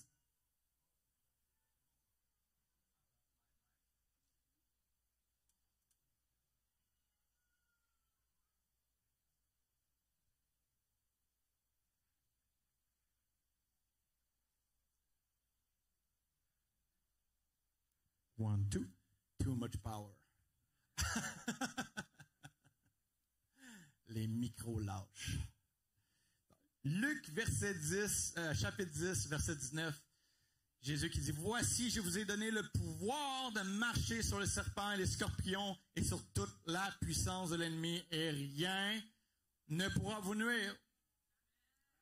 Verset 21, il dit, je te loue, Père, Seigneur du ciel et de la terre, de ce que tu as caché ces choses aux sages et aux intelligents, de ce que tu les as révélées aux enfants. Alors, je te donne une clé aujourd'hui. Tu dois devenir comme un enfant. Et pas dire, oh, Seigneur, je veux tellement être utilisé, ou je veux tellement être utilisé de cette façon-là, ou comme toi, ou comment est-ce qu'on fait pour voir ces choses-là. Une des clés principales, c'est que tu dois redevenir comme un enfant. Pense à qui a des enfants ici? Plusieurs personnes. Moi, je pense à mes propres enfants, mais j'ai 2 filles, 2 petites filles. Puis si je dis quoi à mes enfants, ils vont le croire jusqu'au bout. Même qu'ils vont venir me harceler ma femme. Ouais, mais tu me l'avais dit, puis quand est-ce qu'on va là? Puis demander 1 fois, 2 fois, 3 fois, puis croire. Et puis c'est cette fois-là que Dieu nous appelle à vivre, d'être comme des enfants. D'être comme des enfants, vrai ou vrai? Amen. Et vous savez, on prie tellement dans l'Église, puis on veut voir le royaume de Dieu, puis on le dit dans nos prières, hein? On l'entend dans nos prédications, on l'entend dans nos prières quand on prie, hein? Notre Père, que ton règne vienne sur la terre, comme au ciel. Donc on en parle, et un des seuls temps, et un des seuls endroits où ce que dans la Bible, un des seuls passages où ce que Jésus donne vraiment une expression réelle où ce que le royaume de Dieu arrive. Vous savez c'est quand? Dans Matthieu 12, 28. qui dit, c'est Jésus qui parle, mais il dit, mais si c'est par l'Esprit de Dieu que je chasse les démons, le royaume de Dieu est donc venu vers vous. On veut voir le royaume de Dieu, mais je veux juste te dire, frères et sœurs, lorsqu'on voit le royaume de Dieu arriver, les démons se manifestent, les démons s'enfuient. Et un des signes principaux que le royaume est là, que le royaume est parmi nous, c'est justement que les démons sont chassés. Et je parle de ça, je parle justement en lien avec l'histoire d'Éric, le frère où je parlais, ou cette dame-là qui avait le cancer, mais finalement c'était un démon. Mais justement, lorsque le royaume de Dieu vient, les démons sont chassés. Et c'est la seule place dans la parole où ce que Jésus il dit que le royaume de Dieu vient quand que les démons sont chassés. Comment? Par l'Esprit de Dieu. Et souvent même des gens vont critiquer d'autres ministères, vont dire « Ah, mais... » Puis on l'a vu même au temps de Jésus, même Jésus était accusé de chasser les démons au nom de Belzébuth. Mais Jésus a dit une chose, il dit « Satan ne peut pas être divisé contre lui-même. Satan ne peut pas chasser aucun démon. Si un sorcier ou un marabout ou quelqu'un qui fait de la divination, ou peu importe, essaie de chasser un démon, il fait juste ouvrir une porte pour en amener plusieurs autres. Mais c'est seulement par l'Esprit de Dieu qu'un démon peut être chassé. C'est seulement lorsque l'Esprit de Dieu est là, que la manifestation, lorsque les démons s'enfuient, que son royaume vient manifestement. Puis dans son ministère, Jésus, c'est une chose qu'il a faite que plus que nulle part ailleurs. Donc, oui, il a guéri les lépreux, oui, il a ressuscité les morts, mais une des choses que Jésus faisait plus que toute autre chose, c'est qu'il prêchait la bonne nouvelle, mais il chassait les démons. Et lorsque les gens le voyaient, lorsque les esprits impurs le voyaient, les esprits commençaient à se manifester, ils commençaient à avoir peur. Et je crois que ça va arriver aujourd'hui. Je crois que ça va arriver cet après-midi. Tiens-toi prêt. Tantôt, on va prier. Jésus est présent. Sa parole est présente. Il y a des choses, probablement qui pèsent sur ta vie. Ces choses-là, des fois, ne font pas de nous une mauvaise personne. Des fois, on hérite des choses on va hériter des choses qu'on n'a pas nécessairement, pour des choses qu'on n'a pas nécessairement commis nous-mêmes. Comme par exemple une dette. C'est pas un aspect spirituel, mais moi, j'ai déjà hérité d'une dette de mon père. J'avais rien fait pour cela, mais j'ai hérité un jour d'une dette que je me suis débarrassé. Mais parfois, la vie peut sembler injuste, mais des fois, on peut contracter, on peut avoir des choses de génération en génération, contracter certaines choses spirituellement qui n'ont rien à voir avec notre marche spirituelle. Mais d'autres fois, on peut même ouvrir des portes nous-mêmes. On peut être chrétien puis avoir laissé un accès, un droit légal à l'ennemi dans nos vies. Et Jésus veut nous toucher. Jésus veut te délivrer. Jésus veut te toucher aujourd'hui. Amen. Alléluia. On voit à un certain moment, lorsque Jésus a chassé un démon d'un homme dans une synagogue, on voit ça dans les évangiles. Là, on parle d'une synagogue. Donc, Jésus était, dans le fond, était où? Il était dans l'église. Donc, pour ceux qui pensent que ne peut pas avoir de délivrance dans l'église, Jésus allait de synagogue en synagogue, il prêchait la bonne nouvelle et il chassait des démons. Donc, ça arrive aussi dans les églises. Et Jésus, alors qu'il était dans une synagogue, il y avait un homme qui était là. Et lorsque l'homme a vu Jésus, l'esprit, le démon qui était en l'homme, s'est mis à agiter l'homme violemment, puis il s'est mis à pousser de grands cris. Et on voit ça dans la Bible. Jésus aussi n'a pas changé. Et voici la première chose que les gens ont dit lorsqu'ils ont vu Jésus chasser ce démon. Première chose qu'ils ont dit, mais par quelle autorité est-ce que cet homme-là parle? Combien savent que Jésus a reçu tout pouvoir, toute autorité? Amen. Voici Jésus dit, voici il m'a été donné toute autorité sur tout pouvoir, sur toute la puissance de l'ennemi. Et je vais te poser une question, si tout pouvoir, si toute l'autorité, si tous les pouvoirs ont été donnés à Jésus, tout pouvoir dans le ciel, sur terre et sous la terre, combien est-ce qu'il reste de pouvoir pour le diable? Je l'entends pas, hein? Zéro! Zéro pouvoir pouvoir. On peut-tu dire poor devil, pauvre diable? Tout pouvoir a été donné à Jésus. Et les gens étaient étonnés. Ils voyaient Jésus prêcher. Mais la première chose que les gens ont dit, mais par quelle autorité est-ce que cet homme-là parle? La deuxième chose aussi que les gens se sont exclamés, les gens qui étaient là, qui entendaient Jésus, ont dit, mais quelle est cette nouvelle doctrine? Jésus enseignait une chose nouvelle. Et ce qu'il faut savoir, c'est quand on regarde dans l'Ancien Testament, quand on regarde le ministère, qu'on regarde Moïse, qu'on regarde tous les prophètes qui ont passé dans l'Ancien Testament, on regarde tous les miracles qui étaient arrivés. Moïse avait ouvert la mer en deux, les morts avaient été ressuscités, les lépreux avaient été guéris, plusieurs miracles avaient été faits, mais jamais personne n'avait chassé un démon. Jamais! Seulement Jésus avait apporté comme un nouveau ministère. Et lorsque les gens ont vu ça, ils ont été éblouis. Ils ont été étonnés, épatés. Mais par quelle autorité? Puis quel est ce nouvel enseignement, cette nouvelle doctrine, pour que même qu'ils puissent commander aux mauvais esprits et que les esprits partent? Jésus, les grandes foules suivaient Jésus. Il y en a qui c'est pour recevoir de la nourriture. Il y en a beaucoup, c'était pour voir les miracles, pour recevoir des miracles. Mais beaucoup venaient voir Jésus pour entendre, parce qu'ils entendaient des choses de Jésus que personne n'avait jamais exprimées. Jésus disait des choses à propos de Dieu que jamais personne n'avait entendues. Puis quand on y pense, une des choses que Jésus a dit, il dit, vous avez vu Dieu, mais si vous m'avez vu moi, excusez-moi. Il dit, personne n'a jamais vu Dieu, mais il dit, si vous m'avez vu moi, vous avez vu Dieu. Puis quand on y pense, notre sœur, tantôt, Maggie, a parlé de l'Éternel et de Moïse, et j'ai aimé cette image-là du rocher de Christ. Quand on y pense, même Moïse, lorsque l'Éternel a passé devant sa face, Moïse n'a pas vu le visage de l'Éternel.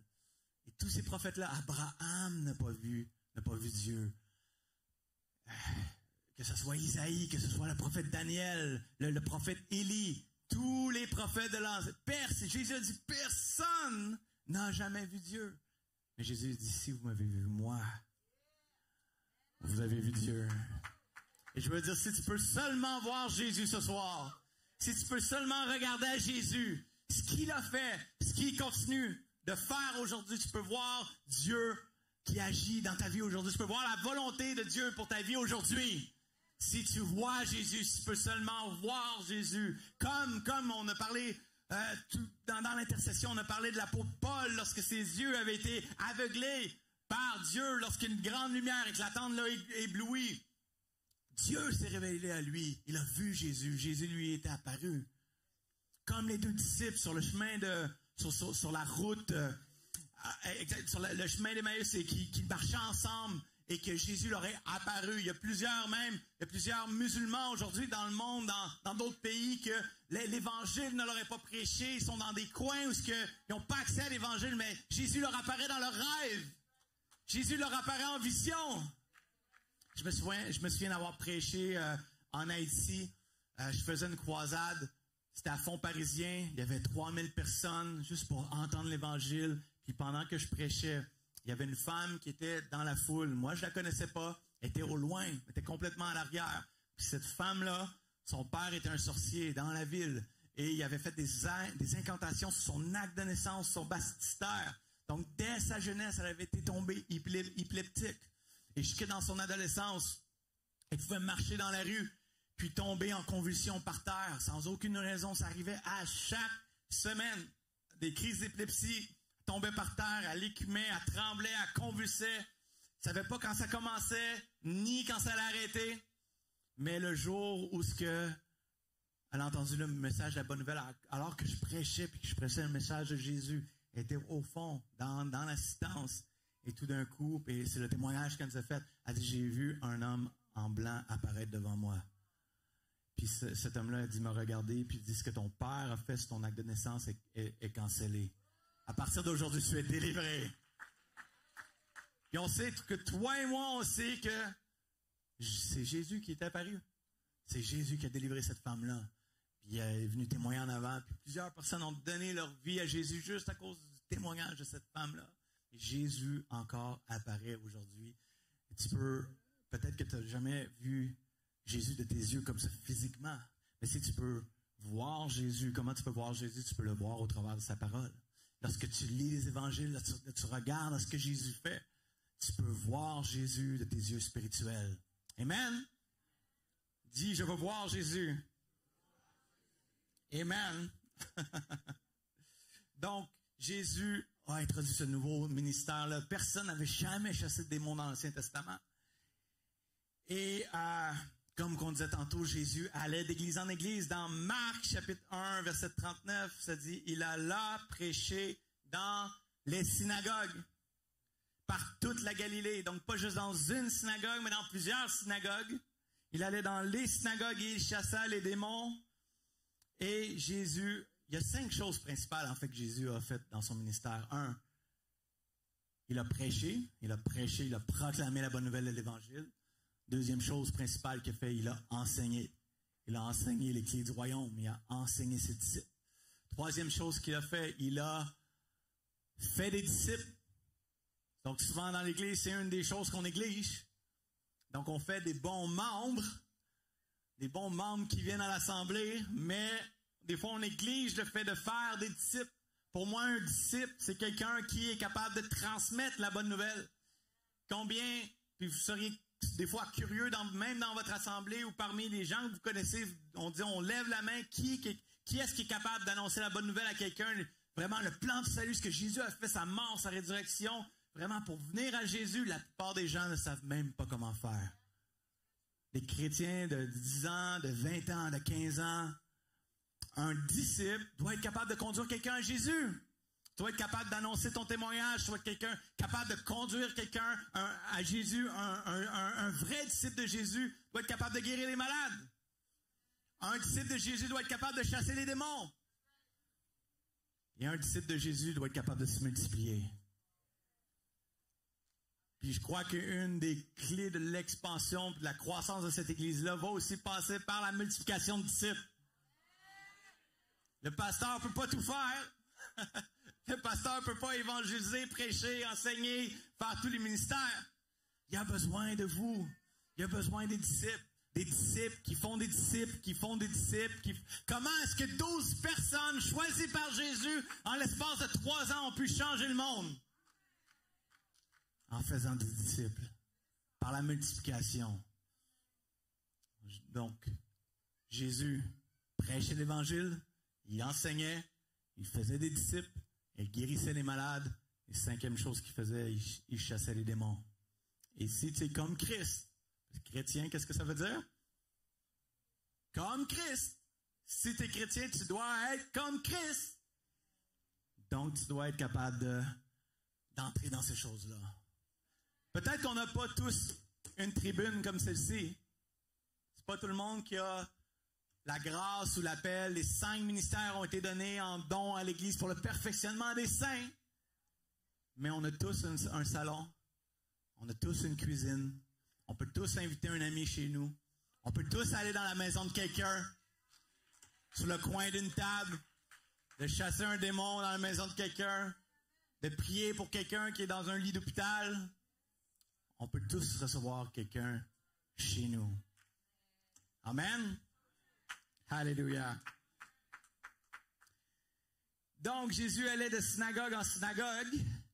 Et ensuite, Matthieu 10, Jésus leur donna le pouvoir à ses 12 disciples de chasser les démons. Et verset 5, il les envoie avec les instructions suivantes. Puis pourquoi je parle de ça? Parce que souvent on dit, mais dans l'Église, on n'a pas vraiment besoin de délivrance, nous. Jésus dit ceci à ses disciples. En Matthieu 10, à partir du verset 5, il dit à ses disciples, écoutez bien. Il dit, allez plutôt vers les brebis perdues de la maison d'Israël. Il dit, n'allez pas sur le bord des routes, n'allez pas dans les fossés, mais il dit, je vous envoie, mais il dit, allez premièrement maison d'Israël. Ça veut dire dans l'Église. Puis il leur dit cela. Il dit, allez, prêchez. Et dites-leur, le royaume de Dieu est proche. Verset 8, il dit, chassez les démons. Dans l'Église.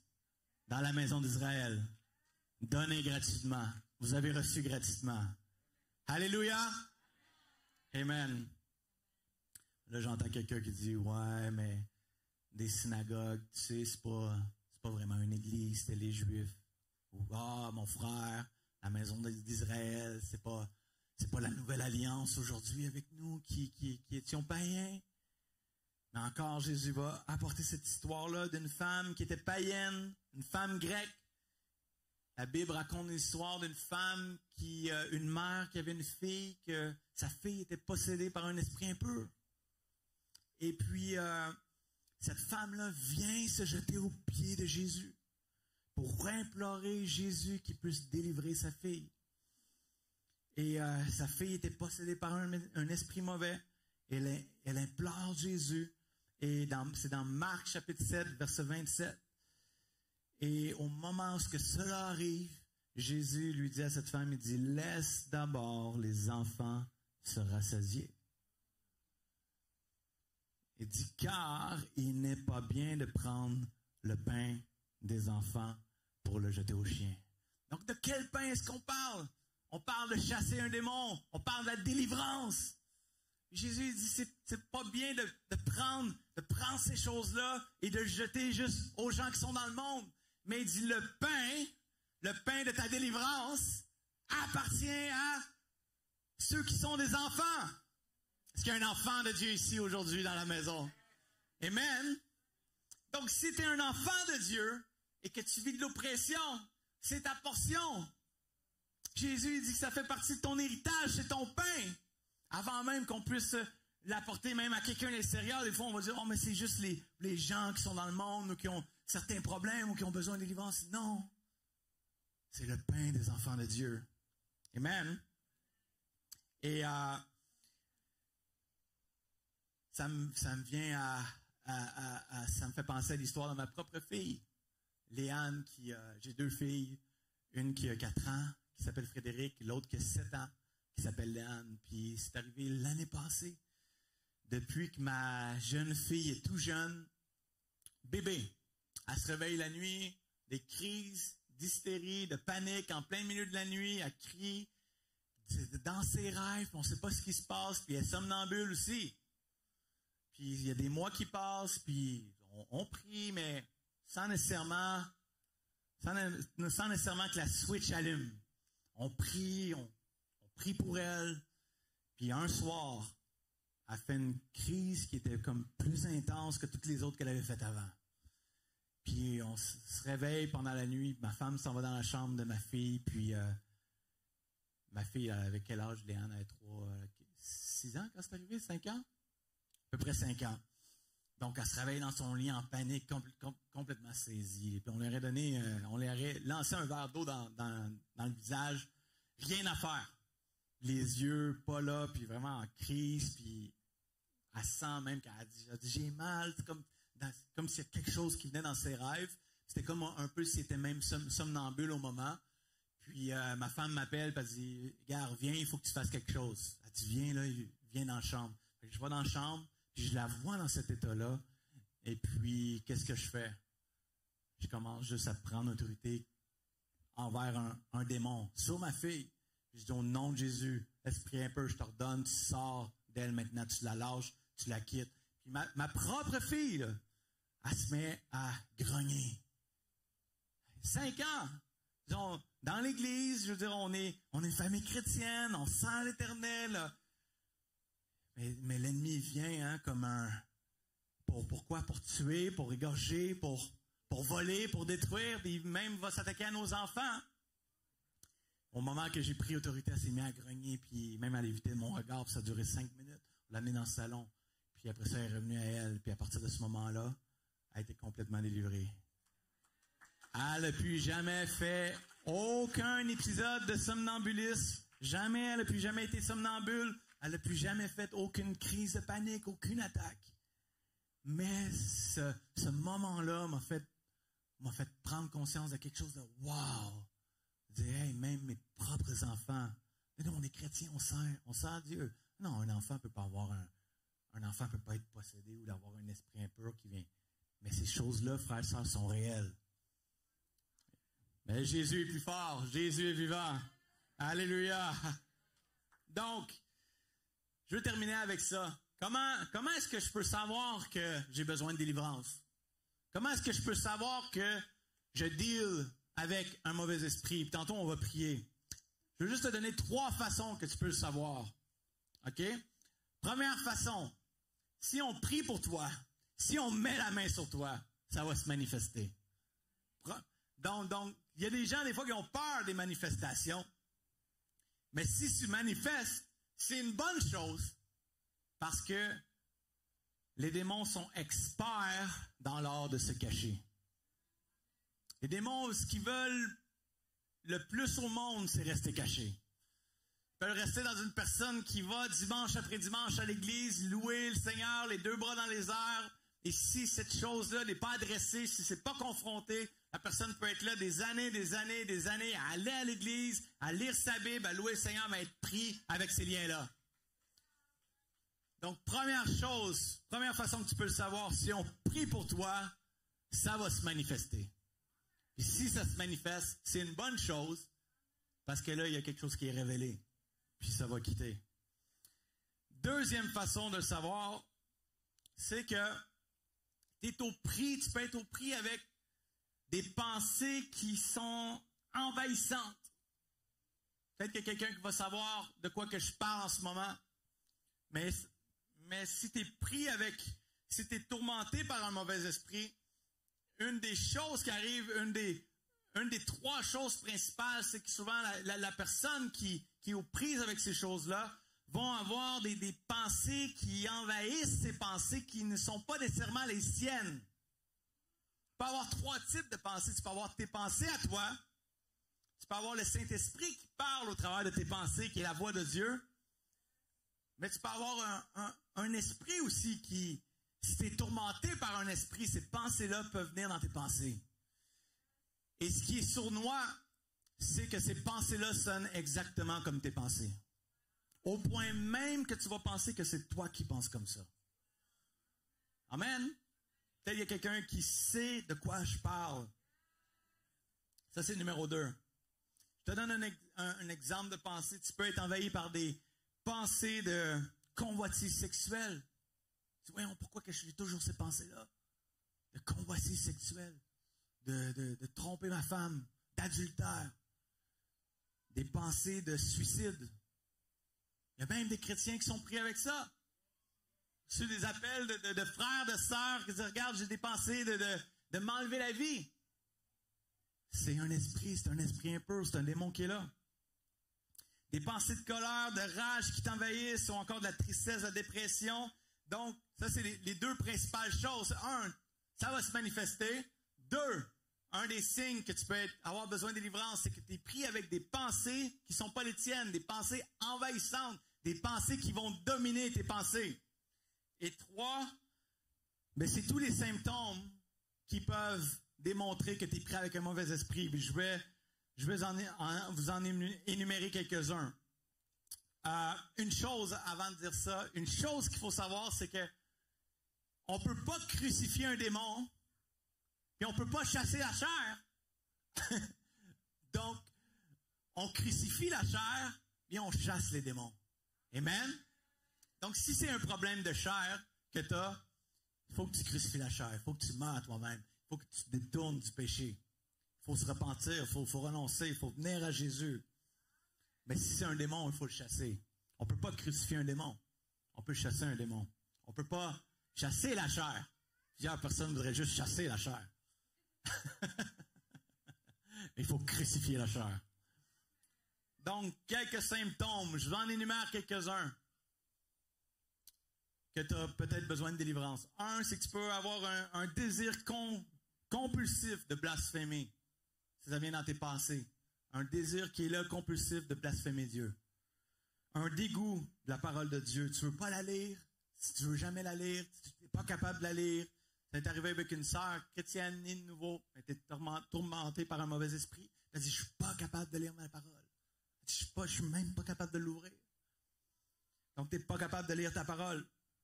Tu as des pensées, tu peux avoir des pensées compulsives de suicide, de meurtre, des sentiments profonds d'amertume ou de haine envers quelqu'un. Si tu as ça, c'est peut-être un symptôme, un signe que tu as besoin de délivrance. Des désirs compulsifs d'abaisser quelqu'un, même s'il faut aller jusqu'à mentir. Probablement un symptôme. Des sentiments terrifiants de culpabilité, même après avoir honnêtement confessé des péchés. Il y a des gens qui vivent avec une culpabilité, qui sont terrorisés, ils sont constamment condamnés par l'ennemi. Ils sont terrorisés. Il y en a même qui pensent avoir perdu leur salut.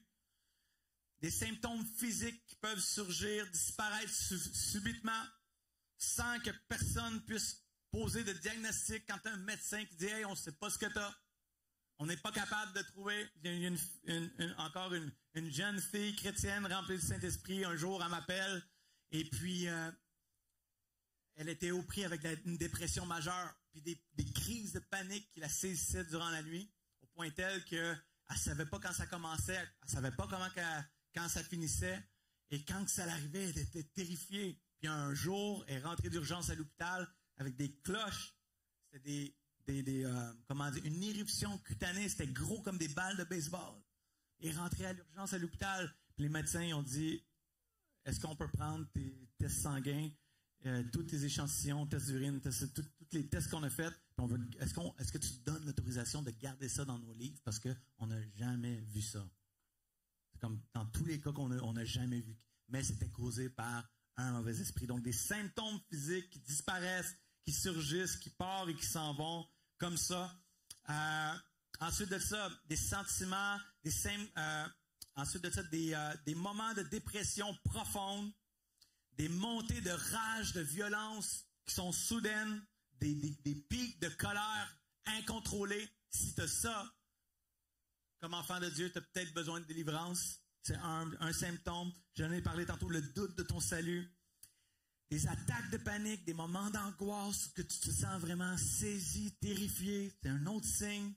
Des cauchemars qui sont comme des films d'horreur, qui sont de nature récurrente. Tu fais des cauchemars à répétition. Comme cet homme-là qui a fait 4 heures de route, il faisait des cauchemars à répétition. Il était sauvé, il était chrétien, croyant en Jésus. Mais à chaque nuit, dans ses rêves, il y a des morts qui venaient lui parler. Puis il était terrifié, il était des cauchemars à répétition. Ensuite de ça, des rêves de nature sexuelle ou des relations sexuelles avec quelqu'un dans un rêve. Ou est-ce que c'est récurrent? Ou est-ce qu'il y a une personne qui vient dans tes rêves pour avoir une relation sexuelle avec toi? Et ça l'arrive encore et encore. Et que ça semble tellement réel que c'est comme si tu le faisais physiquement. Il y a des gens qui vivent ça. Des désirs compulsifs qui sont sexuels, qui sont anormaux, voire même pervers. Des troubles alimentaires comme l'anorexie, la boulimie.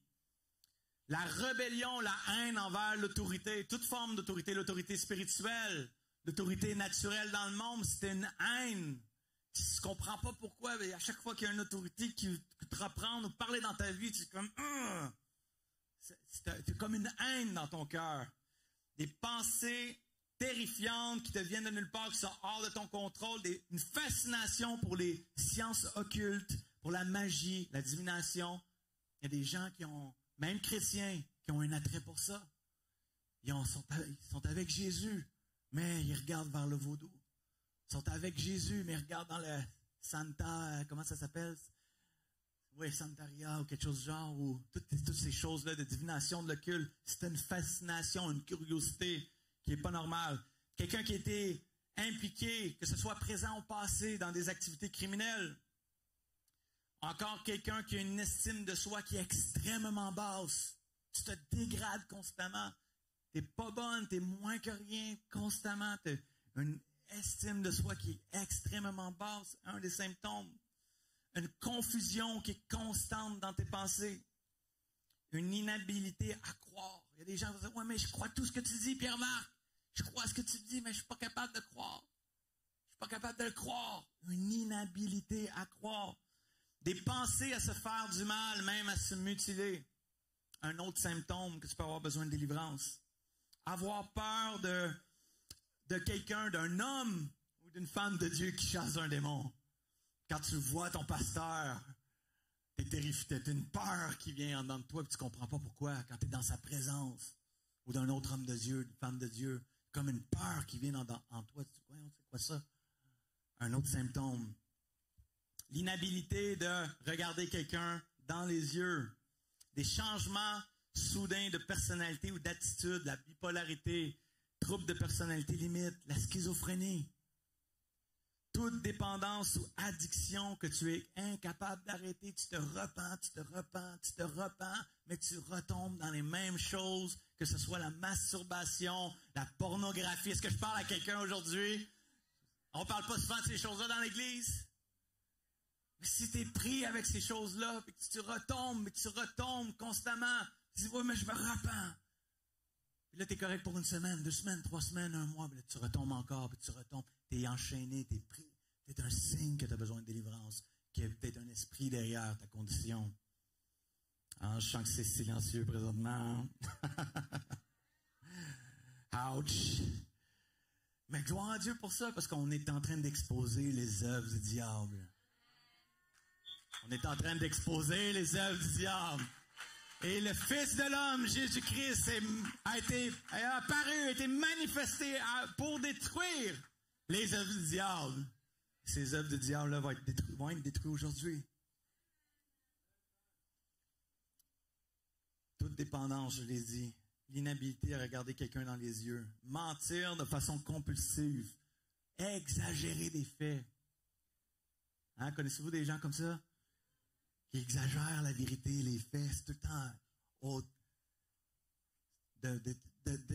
que ça soit plus fort que toi de mentir.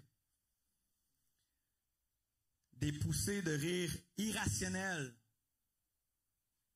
ou pleurer de façon irrationnelle. C'est quelqu'un qui part un fou rire, mais au mauvais moment, out of timing, dans un moment qui n'est même pas inapproprié.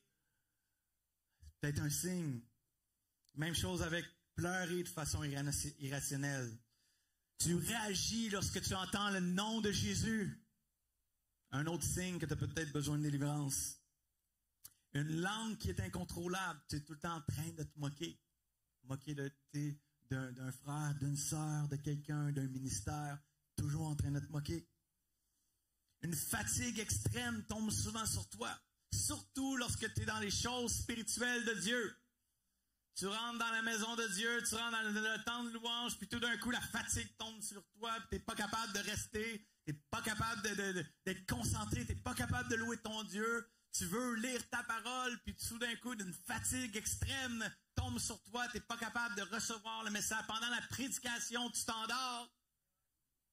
C'est un signe que tu as besoin, un symptôme. C'est un des symptômes. Tu peux en avoir plusieurs, tu peux en avoir un. Tu entends, peut-être si tu entends des voix dans ta tête qui se réfèrent à toi à la 3e personne.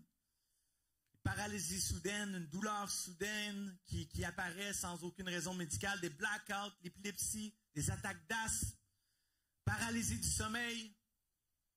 Un autre symptôme, diverses maladies souvent comme la surdité, la cécité, être muet, le cancer.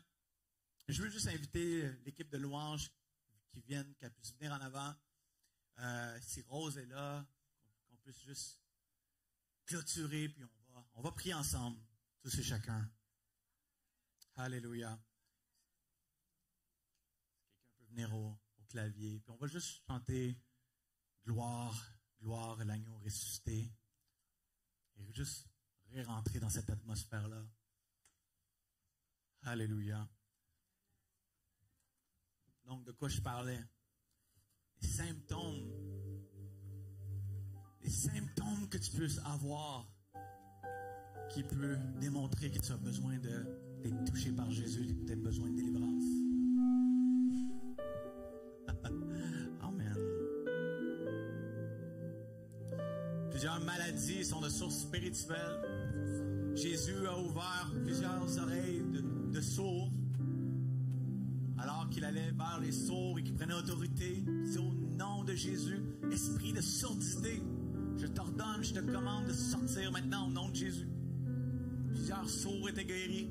Savez-vous que le cancer, quand on y pense puis on regarde combien connaissent des gens qui ont déjà eu le cancer? À peu près une personne sur deux. On a tous un proche, on connaît tous quelqu'un qui a eu le cancer. Et souvent, les histoires qu'on entend, qu'est-ce qui arrive? C'est que cette personne-là qui a le cancer, elle va à l'hôpital, elle suit des traitements de chimiothérapie, de radiologie. Et finalement, pour venir vraiment détruire les cellules cancéreuses, détruire le cancer, mais souvent, qu'est-ce qui se produit? 2 ans, 3 ans, 4 ans, 5 ans après. Ça revient. Pourquoi est-ce que ça revient? Parce que la médecine, les médecins ont été attaqués, ont été détruire les cellules, mais ne se sont pas attaqués à la racine du problème, qui était un mauvais esprit. Parce que dans le fond de cette maladie se cache là un esprit de mort qui vient pour tuer ta vie, détruire ton corps, détruire ta destinée, voler ton appel. Mais si tu prends autorité contre cet esprit de cancer, contre ce démon-là de mort, cette chose-là ne reviendra pas. Amen. Et Jésus a encore une fois guéri plusieurs autres maladies. Pour ceux qui ont besoin d'être touchés par Jésus, juste vous lever. Juste vous lever pendant qu'on va juste adorer Jésus. Si vous avez besoin que Jésus touche votre corps, si vous avez besoin de délivrance cet après-midi, avec ce que vous avez entendu, si vous dites, moi mon frère, j'ai entendu ce que tu as prêché, j'ai entendu ce que tu as dit, mais je crois que je suis oppressé dans mes pensées, je suis oppressé dans mon âme, et moi je veux être délivré, c'est le jour de ta délivrance aujourd'hui. Alléluia. Oui, tu peux applaudir. Alléluia.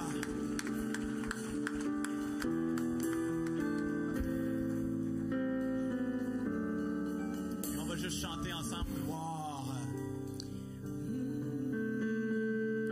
Gloire. Juste lève tes mains vers Jésus.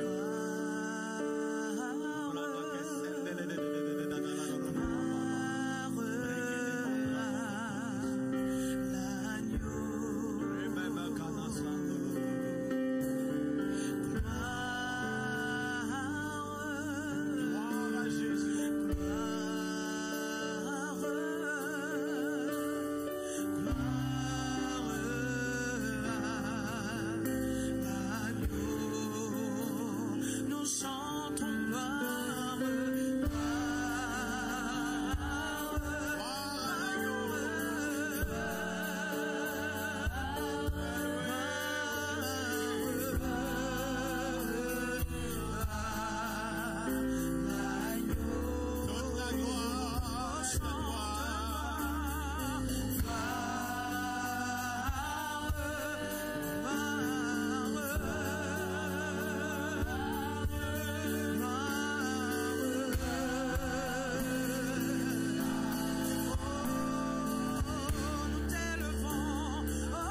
avancer ici à l'avant, devant les caméras. Vous avez besoin de guérison, vous avez besoin de délivrance, faites juste avancer. Soyez pas gênés. Soyez pas gênés, mais venez juste recevoir de la part de Jésus.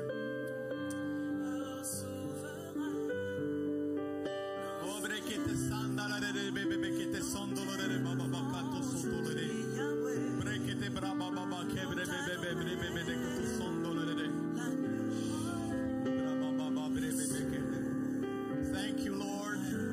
Thank you, Jesus.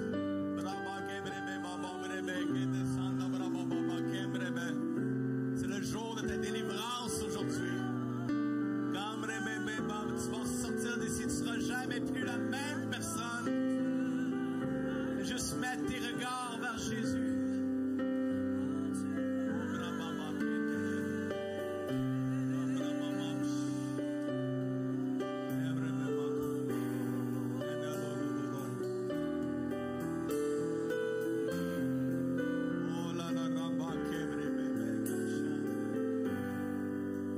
Juste lever tes mains vers Jésus maintenant. On va prier tous ensemble maintenant. Remets tes regards sur Jésus. Si tu peux juste regarder à Jésus. Il est vivant. Il est ici. La puissance de Dieu est présente présentement pour te délivrer, pour te sauver, pour te guérir. Merci, Père. Père, je te remercie pour ta parole. Seigneur Jésus, je te prie de confirmer ta parole. Et Seigneur, maintenant, par l'autorité qui m'a été investie, in the mighty name of Jesus Christ, dans le nom puissant de Jésus, je prends autorité contre tout esprit de maladie. Au nom de Jésus, sors maintenant au nom de Jésus. Tout démon, tout esprit de convoitise, au nom de Jésus, quitte. Tout esprit de dépression, au nom de Jésus, sors. Tout esprit d'adultère, au nom de Jésus, quitte ces gens, au nom de Jésus-Christ. Tout esprit mauvais, au son de ma voix, sors maintenant. Out, quitte, au nom de Jésus. Freedom. Maintenant, au nom de Jésus. Fire. Le feu du Saint-Esprit maintenant.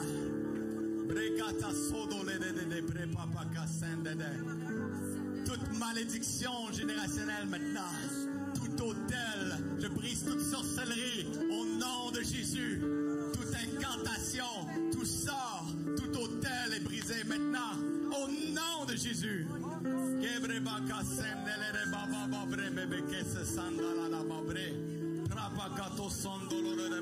Je commande à toute dépendance, toute chaîne, toute dépendance qui te rend esclave. Au nom de Jésus, tu quittes maintenant. Au nom de Jésus. Tout esprit de colère, tout esprit d'amertume, tout serpent, tout esprit de Jézabel, tout esprit de maman, tout esprit de python, tout esprit de divination, tout léviathan, tout Belzébuth, sors maintenant au nom de Jésus. Quitte maintenant au nom de Jésus. Brabake, sebrebe, bebe baba, koto sondolore.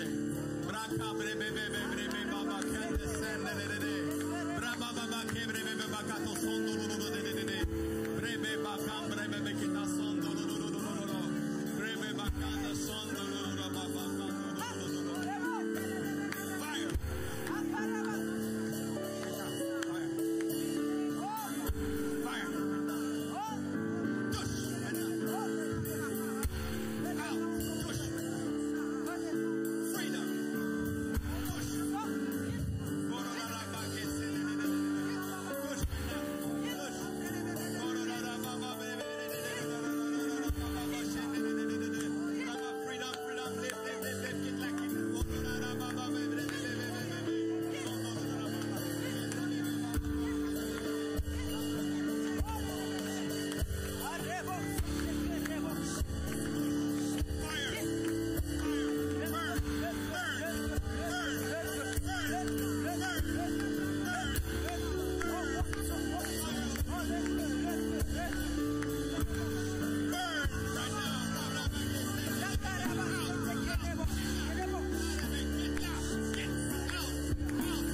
quitte là maintenant. Freedom.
Lift up your hands in the name of Jesus.